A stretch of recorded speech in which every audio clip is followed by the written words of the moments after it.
কিন্তু জোর করে ক্ষমতা নিতে পারবেন না, চক্রান্ত করে নিতে পারবেন না। জামাত ইসলামকে বলছি, তারেক রহমান সাহেব খুব ভালো, আর বিএনপি সব চোর। যারা আজকে বাকবাকুম করে ইলেকশনটা খালি করিয়া দেখ। ইসলামী ছাত্র আমি নিজে তওবা করলাম, এদের নাম শুনলেই তওবা করতাম। আমি জানি না তাদের বাপ দাদা আলবদর রাজাকার ছিল কিনা, সম্ভবত ছিল। বাংলাদেশ সত্যের পক্ষেই বেশি চায়, সত্যের পক্ষেই বেশি চায়, এবং এটা ভোট দিলে বোঝা যাবে।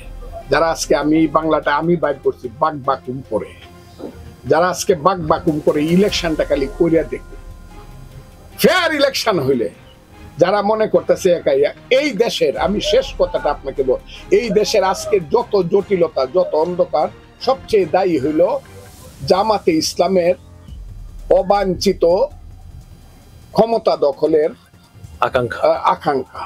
অবাঞ্ছিত সে মনে করে সব বিএনপির বাদ দিয়ে, যে বিএনপির হাতের নিচে সে গত 20 বছর 22 বছর নিজেকে বাঁচাইছে, যে বিএনপি নিজের মার্কা দিয়ে তাকে ইলেকশন করাইছে 18 সনে, তার মার্কা ছিল না, সেই বিএনপি কেও খায় ফেলতে চায় ফ্র্যাঙ্কেস্টাইন হিসাবে। এই যে অনাকাঙ্ক্ষিত আকাঙ্ক্ষা, ক্ষমতা দখলের যে, এটা কি বলবো, কি বাসনা, অসম্ভব বাসনা। এই বাসনার থেকে আজকে বাংলাদেশের জটিলতার সৃষ্টি হয়েছে। এখন আমি মনে করি জামাত ইসলাম বুঝবে যে তাদের ক্ষমতা দখল করতে হলে মানুষের কাছে যাইতে হবে, এইভাবে না বিএনপি কে প্রত্যেকদিন গালাগালি করিয়া। আরেকটা এখন বাইর করছে কি, একটা সুন্দর কৌশল। তারেক রহমান সাহেব খুব ভালো, আর বিএনপি সব চোর। বৈষম্য বিরোধী ছাত্র আন্দোলন এবং নাগরিক কমিটি তারা একটা সমাবেশ করে, তারা বক্তৃতা করে বলে দিচ্ছে এই আন্দোলনের মূল ভ্যানগার্ড ছিল শিবির, ছাত্র শিবির, ইসলামী ছাত্র শিবির। ইসলামী ছাত্র শিবির যে আন্দোলনের ভ্যানগার্ড থাকে, যে ইসলামিক ছাত্র শিবির তাদের পত্রিকায় লেখে, জামাতের পত্রিকায় লেখে যে মুসলমানরা যারা মুক্তিযুদ্ধ করছিল, তওবা করলাম, আমি নিজে তওবা করলাম, এদের নাম শুনলেই তওবা করতে হবে, যে মুসলমানরা যারা মুক্তিযুদ্ধ করে, মুক্তিযুদ্ধ হয়েছিল, তারা আল্লাহর কাছে মাপ চায়, ভুল করছিল, তারা আল্লাহ মাপ করতে পারে।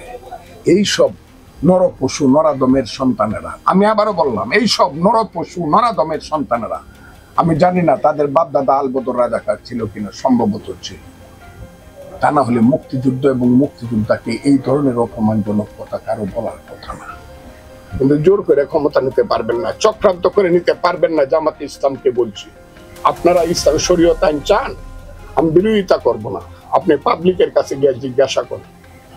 আমি দেখছি আপনারা যে ধরনের কথা বলছেন, আমি এটা বিএনপি নেতা হিসাবে বলতেছি না, ফজলুর রহমান হিসাবে বলতেছি, আমি মুক্তিযোদ্ধা হিসাবে বলতেছি।